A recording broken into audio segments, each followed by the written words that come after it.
Verb change as per tense, verb tense অনুযায়ী পরিবর্তন হয়। বেস ফর্ম মানে প্রেজেন্ট টেন্সে, প্রেজেন্ট ফর্ম, পাস্ট ফর্ম এবং পাস্ট পার্টিসিপল ফর্ম, এই তিনটে ফর্ম হবে, ফর্মে চেঞ্জ হয়। ভার্বগুলোকে আমরা তিনটে ফর্মে চেঞ্জ করতে পারি, একটা প্রেজেন্ট ফর্ম, পাস্ট ফর্ম এবং পাস্ট পার্টিসিপল ফর্মে চেঞ্জ করতে পারি।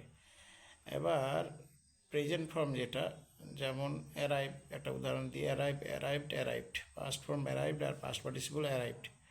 আবার আরও একটা ওয়ার্ড দিয়ে যদি করি, যেমন ড্রিঙ্ক, ড্র্যাঙ্ক, ড্রাঙ্ক, দেখা যাবে যে প্রথম যে ফর্মটা অ্যারাইভ, অ্যারাইভড, অ্যারাইভড, এখানে ইডি অথবা ডি যোগ হয়েছে, এই যে ফর্মগুলো চেঞ্জ হয়েছে। আর অন্যটা দেখা যাচ্ছে যে ড্রিঙ্ক, ড্র্যাঙ্ক, ড্রাঙ্ক, এগুলো হচ্ছে কি ভার্বের ভিতরকার অক্ষর পরিবর্তন করা হয়েছে বা ভার্বের ভিতরে অক্ষর পরিবর্তন করে চেঞ্জ করা হয়েছে।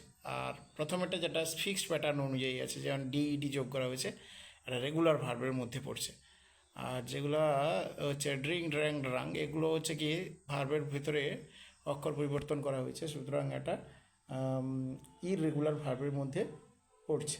তাহলে আমরা বুঝতে পারছি যে ভার্বের মূলত দুটো পার্টে বিভক্ত হচ্ছে, একটা রেগুলার ভার্ব, একটা ইররেগুলার ভার্ব।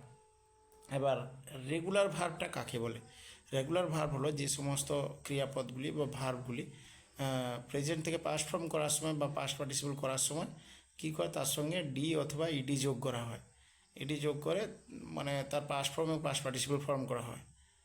তাহলে কি বোঝা গেল যে রেগুলার ভার্ব কাকে বলে? যে সমস্ত ভার্ব ক্রিয়া বা ক্রিয়াপদগুলি বর্তমান কাল থেকে অতীতকাল করার সময় ডি বা ইডি যোগ করে সেগুলোর পাস্ট এবং পাস্ট পার্টিসিপল করা হয়, সেগুলোকে কি বলে না রেগুলার ভার্ব বলে।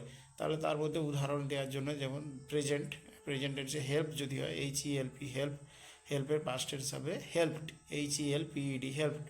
আবার যদি পাস্ট টেন্সে করা যায় স্কোর, SCOR, স্কোর থেকে স্কোর হবে।